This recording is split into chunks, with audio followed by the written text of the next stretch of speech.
She publicly dated married men, rejected Dynasty, and went off her TV program, becoming a sex icon in the process. Angie Dickinson, at the age of 93, is now letting the world know the truth about her daughter's murder, her 7 minutes with John F. Kennedy, and Frank Sinatra. The notorious Hollywood girl is finally speaking out after decades of speculation.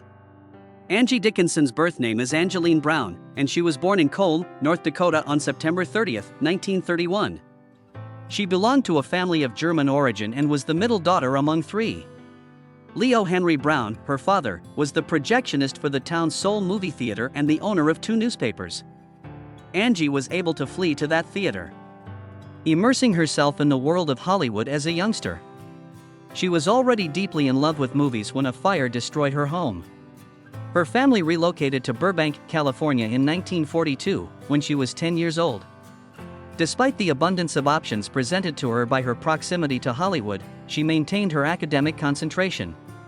At the tender age of 15, she earned her diploma from Bellarmine Jefferson High School in 1947.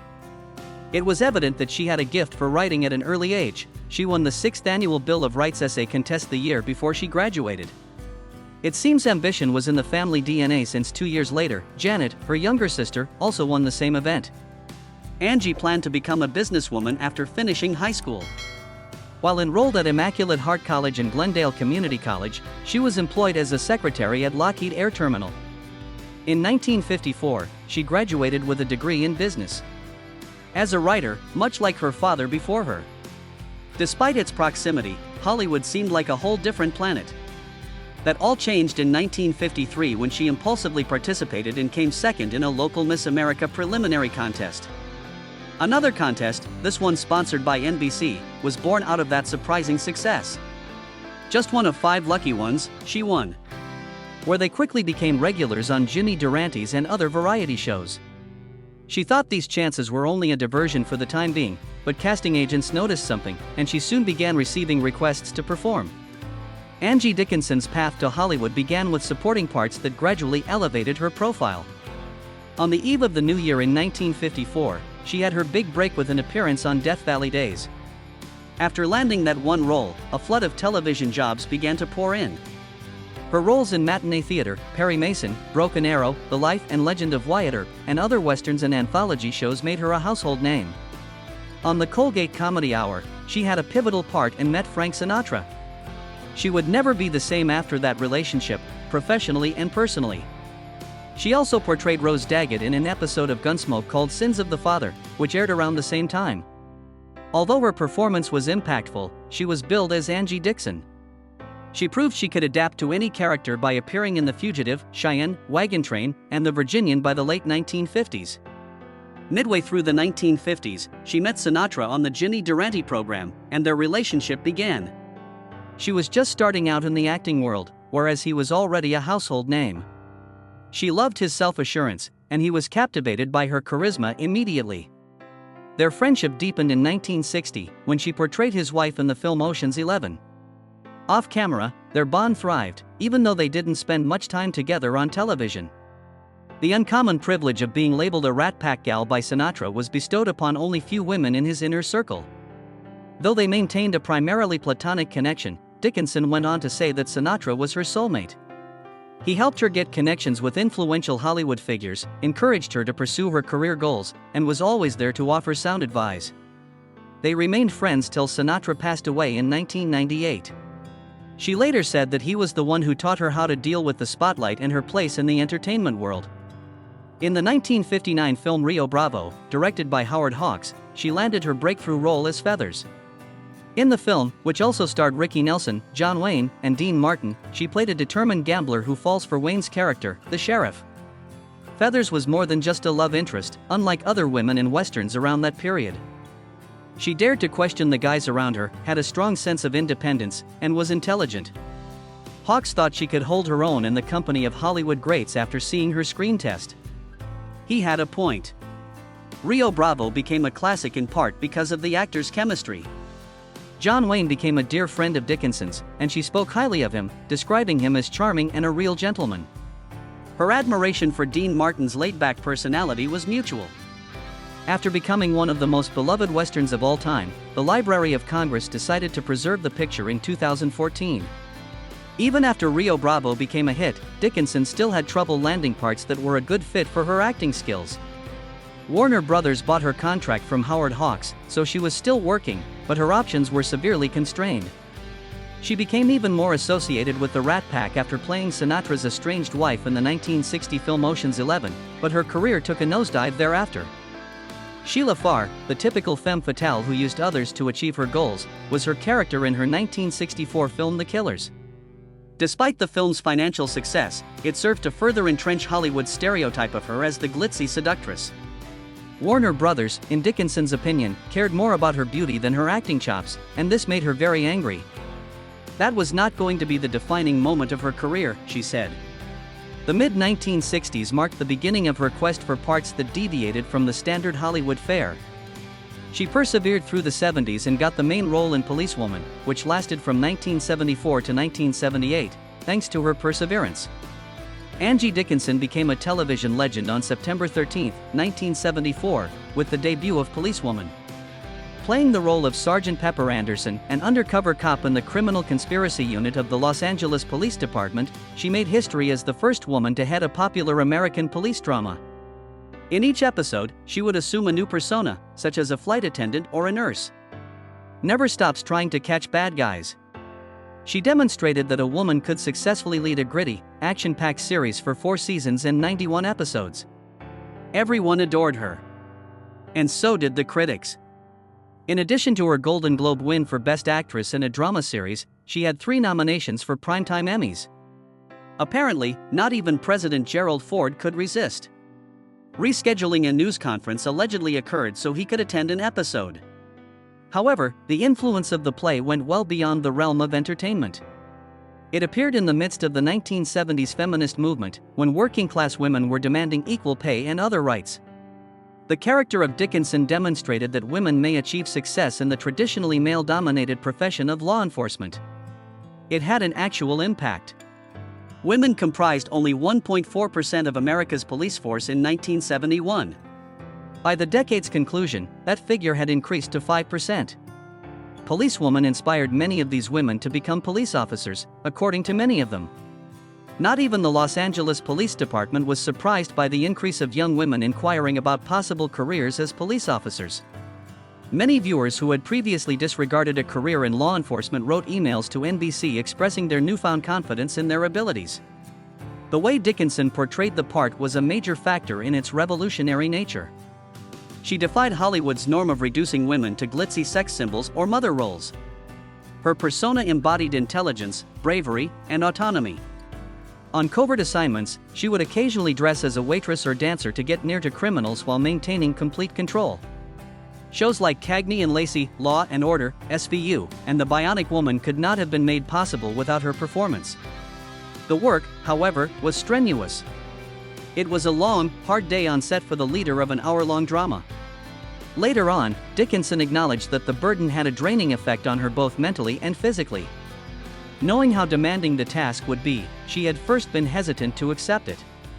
Still, the producers managed to persuade her that it was money well spent. Despite her fatigue, she maintained her composure and dedication to the act. Policewoman did not satisfy everyone. Some feminist groups took issue with Pepper Anderson's use of her appearance to blend in during missions, among other things. Some thought the character's initial attraction was diminished by the toned-down approach, which led to modifications in subsequent seasons. Difficulties also arose in the background. It became even more difficult for fans to stay awake as the network repeatedly moved the show's airtime. Policewoman was canceled in 1978 after 4 seasons due to declining ratings. Dickinson was nonetheless pleased with herself and her achievements despite all of these setbacks. She had contributed to a shift in television portrayals of women. Actual law enforcement officials were motivated by her. Plus, she accomplished the unprecedented feat of proving a woman could host a primetime action series. The love, loss, and tales told by Angie Dickinson kept Hollywood humming for decades. She was more than simply an accomplished actress. She was a fearless woman who attracted the admiration of influential men without allowing herself to be defined by controversy. Jean Dickinson, a shy and attractive football player from Glendale College, was her husband in 1952. Their marriage provided her with an escape from her troubled family life. She was still pursuing her acting career at the time. She yearned for a life apart from her alcoholic father. Their relationship began to deteriorate when Angie's career took off, after which it had a nice run. They were both heading in separate paths by the time she got her big break in 1959's Rio Bravo. Their marriage was dogged by rumors of adultery. She never verified the rumors, but many thought she was seeing Frank Sinatra. She admitted that divorcing Gene was one of her most difficult life decisions, yet she never stopped praising him and called him a great person. They maintained cordial relations even after their 1960 divorce. Gene and his newfound companion even took Angie camping, which is an unusual turn of events. Her already glitzy life took a whole new turn after the divorce. She had joined the ranks of Hollywood's elite, and Frank Sinatra was the one man who kept popping up in her life. His security introduced them in 1953 following her appearance on the Colgate Comedy Hour, and they began dating soon after. Despite her marital status, she offered Sinatra her contact information, and their brief romance blossomed into a nearly 20-year romance. It was clear that they clicked. Both on and off screen, it was palpable when she portrayed his wife in the 1960 film Ocean's 11. They were almost married by 1964, but they never really tied the knot. Subsequently, Angie expressed her disapproval of his proposal, stating that she was uncertain about her ability to accept. In his own mind, Sinatra had his reservation. He was determined to avoid the same fate as his previous marriages to actresses. Sinatra was the most captivating guy Angie had ever seen, regardless of their differences. Nightlife, social events, and being in the company of others were his favorite things. Living in peace was more her style. That was the deciding factor in their decision to discontinue their relationship. He passed away in 1998, but they stayed close. The speculations concerning John F. Kennedy followed. For a long time, rumors circulated about an affair, even though Angie always denied it. There were rumors that they met in secret in Palm Springs. According to others, he secretly met her after leaving his own 1961 inaugural ball. Author Christopher Anderson reported that Angie once declared that her sexual encounter with John F. Kennedy was the most thrilling 7 minutes of her life, which became the most renowned version of the story. Though she did acknowledge her intense attraction to him, she never affirmed or refuted the comment. It was her unwavering backing of JFK's presidential candidacy that really got the rumors going. She was well connected in the Hollywood elite, and Sinatra's friendship with the Kennedys was well known. Though no one could say with certainty what transpired, rumors persisted anyway. She wed Burt Bacharach, a very accomplished composer of that era, in 1965. Although their marriage appeared flawless on the surface, it had problems from the beginning. Burt began infidelity within the first year. Before he learned Angie was pregnant, he really contemplated divorcing her. Born in 1967, their daughter Nikki weighed in at a scant 1 pound, 10 ounces. Her parents were required by medical regulations to keep her in an incubator for the first 3 months of her existence. She managed to stay alive, but the obstacles she faced persisted. Nikki had trouble seeing and had trouble speaking at first. She was silent until the age of 3. Her actions became more puzzling as she aged. Everything from shards of glass to dog poop became part of her compulsive collection. She felt helpless in the face of the constant barrage of loud noises and the monotony of daily existence. Nobody knew the answers for decades. Then, in the year 2000, a story in Newsweek altered the course of events. Asperger's syndrome, a kind of autism, was finally revealed to Nikki's parents as the cause of her difficulties. She was in her 30s at that point. Incredibly bright has always been her middle name. Her academic success in geology at California Lutheran University was accompanied by a lack of practical experience due to her sensory sensitivity and impaired vision. Life continued to be too much for her, despite her best efforts. At the age of 41, Nikki took her own life in her Thousand Oaks condominium on January 4, 2007, by suffocation. For her father, she left a message. The burden of her suffering became apparent. Both of her parents were grieved by her loss. Nikki had been Angie Dickinson's soulmate for as long as anybody could remember. For the sake of her daughter's health, she had to forego several prominent acting assignments during her career. She still prioritized being present for Nikki over working overtime, even while she was starring in Policewoman. She had no idea why her kid had been so hard to handle until she learned that her daughter had Asperger's. Unfortunately, the insight was delayed. During their final years as a couple, Angie and Nicky took frequent trips to peaceful locations like Tahiti. Angie was more forthcoming about her sorrow after Nicky had departed. A world that was too challenging for her, she had spent decades attempting to shield her daughter from. The burden of all the things she couldn't change now rested on her shoulders. As she navigates life on her own in Beverly Hills, she continues to cherish the love she shared with Nicky and labels her a great gift. This, however, was not Angie's sole experience with heartache. Her once glamorous marriage to Burt Bacharach was marred by treachery. Despite being married in 1965, issues began to arise soon after. Even though they were only married for 9 months, Burt revealed in his biography that he was considering a divorce at that point. The newspapers were the means by which Angie learned about his first affair. This was only the first step. Angie had a hard time accepting the facts as Burt's infidelity persisted. It was simpler to act as though it hadn't happened if she couldn't see it, she said afterward. However, the discomfort persisted. Bringing Nicky up just made things worse. It was Angie who remained at home. He took the lead in handling things, leaving Burt to concentrate on his professional pursuits. Their marriage had failed by 1976. In 1981, the divorce was officially finalized. In retrospect, Angie found it both beautiful and tragic. Though she loved Burt with all her heart, she would never forgive him for being unable to commit. Not only did Burt come to regret his marriage, but he also came to detest his position as a father. The ones closest to him had been wounded by his decisions, he realized. However, things change with time. His recent positive press coverage by Angie demonstrates that love, no matter how terrible, never entirely disappears. When it came to Hollywood, Angie Dickinson was always one step ahead. Her career was founded on daring choices that catapulted her to stardom but also caused controversy. She was honored for a few of her roles. Some caused demonstrations. She never wavered from her authentic self. Dressed to Kill, released in 1980, was one of her riskiest roles to date. Kate Miller, a lonely housewife looking for passion, was played by her. The suspenseful drama begins with the gruesome murder of her character following a brief romance. Despite its low budget, the picture was a financial success, grossing $31.9 million worldwide. Her performance, Dickinson was lauded by critics. Best Actress was even a Saturn Award she received. However, the reception was distinct beyond of cinemas.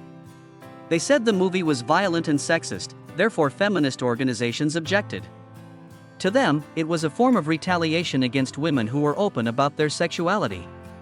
The antagonist, a psychotherapist who suffers from dissociative identities, among them, a secret trans woman, was equally controversial. A lot of people think this only proves how damaging gender norms are that associate violence with gender identity. Even Dickinson was conflicted about several aspects of the movie. The renowned hot shower scene wasn't even filmed by her.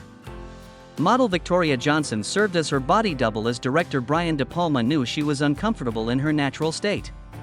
While some saw the ruling as deceptive, Dickinson saw it as a necessary constraint. She gave a comedy, an unorthodox medium, a go that same year. Johnny Carson wanted to reveal a different side of Angie Dickinson on the Angie Dickinson program. But she resigned after recording only 2 episodes. Humor was never her strong suit, and she had no intention of trying to force it. Unlike other performers, Dickinson wasn't scared to leave a film if she felt it wasn't a good fit. She fought for decades to break down the stereotypes that reduced her to a sex symbol. Her 1974 to 1978 breakout performance as Sgt. Pepper Anderson in Policewoman brought her widespread fame, but she had other strong female roles as well. In 1971's Pretty Maids All in a Row, she played a seductive instructor, but she also portrayed multifaceted characters who defied preconceptions. She was also quite comfortable declining big jobs. She declined the role of Crystal Carrington when given it by Dynasty producers. She dedicated herself to causes she believed in rather than seeking fame and fortune. To be with her kid, she took a step back as well. Hollywood tends to ignore women after the age of 40, but Dickinson never let that happen to her. She had a good sense of when to go all in and when to back off. Johnny Carson and Angie Dickinson had a bond that captivated people for a long time. Their sexually suggestive exchanges were the show-stopping feature of every appearance she made on The Tonight Show. Some even went so far as to wonder if their on-air chemistry was genuine. In 1983, Dickinson acknowledged that they did in fact date for a brief period. Regardless, their brief relationship swiftly blossomed into a long-lasting friendship. Any discussion with Carson seemed to flow effortlessly and electrify the room. His dealings with Dickinson were same.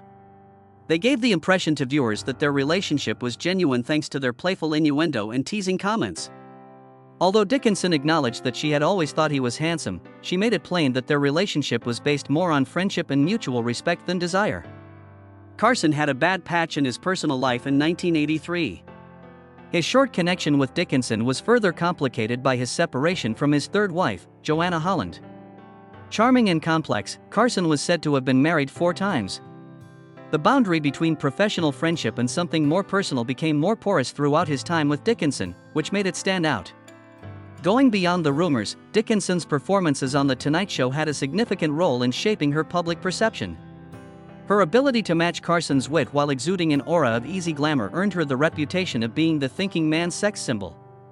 The speculations about their brief affair never went away, but Dickinson has always been forthright about it.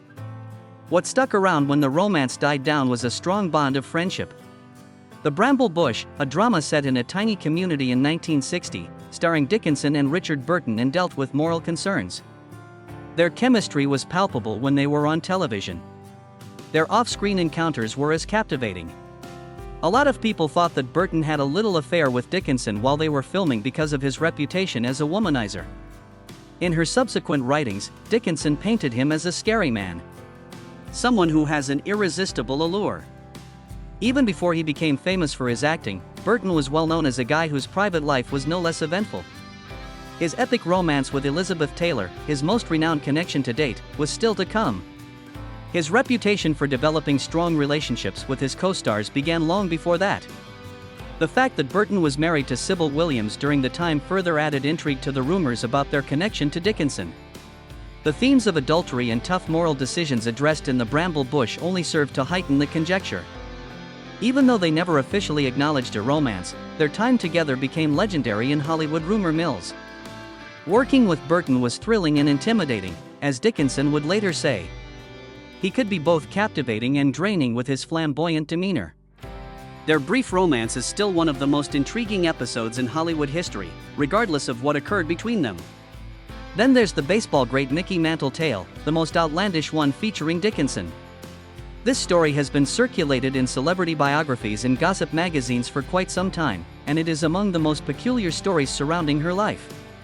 There are conflicting reports about the fate of the disastrous date that Mantle and Dickinson had. The tale goes like this: as they were having an intimate moment, Mantle, who was quite drunk, puked up. Since then, rumors have circulated in Hollywood regarding this said occurrence, which has been detailed in publications such as Gatecrasher by Ben Whittingham. Since Dickinson has never addressed the matter, its veracity remains debatable. Over the years, Mantle's careless actions garnered him a reputation for his hard-partying lifestyle and adultery. Assuming the account is accurate, it is only one of several instances that characterized his turbulent private life. Over the years, Angie Dickinson has never been shy about saying what's on her mind. She still fearlessly challenges mainstream ideas, even though she's in her 90s. When she spoke out against the #MeToo movement, it was one of her most divisive statements of late. In her opinion, the situation had been inflated, and some allegations had been overstated.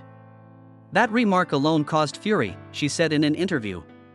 Dickinson became famous in the 50s and 60s, when many young actresses were taken advantage of. Studio workers treated women like objects, and she referred to this practice as slave labor. However, she never viewed herself as a victim, even though she faced many obstacles. She thought that ladies back then dealt with things differently. She agreed that males acted inappropriately, but she was against the way the #MeToo movement brought them to light. Trials in front of the public made her nervous, therefore she favored private decisions instead. People were split by her remarks. Others lauded her for providing an alternative viewpoint. Some thought she was ignoring the hardships faced by the women who spoke up. One thing was obvious, regardless of whether they agreed or not. Unapologetic and fearless, Angie Dickinson remained unchanged. quietly residing in Beverly Hills, she is now 93 years old. She has chosen to live alone and maintains her independence by engaging in physical activity. A primarily vegetarian diet, extensive gardening, and 8 hours of sleep every night are the basic routines that she attributes to her longevity. Above everything else, she cherishes knowledge. She has imparted wisdom throughout the years, one of which being to seize the sunset if given the opportunity. Be polite when you feel the need to curse, and end your sentence when you've said everything you want to. A profound loss has also befallen her personally. Nikki, her daughter who was born in 1966, had a hard time seeing well and also suffered from Asperger's syndrome. At the young age of 40, Nikki committed suicide in 2007. The tragic loss of Dickinson's only child is something she has spoken publicly. By quietly meditating on their time together, she keeps Nikki's memories alive. Despite her 2009 retirement from acting, she still does interviews from time to time. Reminiscing about her time in the industry and the relationship she had with icons like John Wayne and Dean Martin brings her delight. She is proud of the combination of her ability and her attractiveness. Very many actresses of her day were able to do. She was thankful for the possibilities that came her way, even if she portrayed her time on Policewoman as slave labor. The star she got on the Hollywood Walk of Fame at 7000 Hollywood Boulevard on September 10, 1987, further solidified her impact on the entertainment industry. She had already amassed an astonishing 50 picture credits by that point in her career. It includes Dressed to Kill, Rio Bravo, and Ocean's 11. History was genuinely shaped by Policewoman, though. She broke new ground for female actors by starring in an hour-long television drama.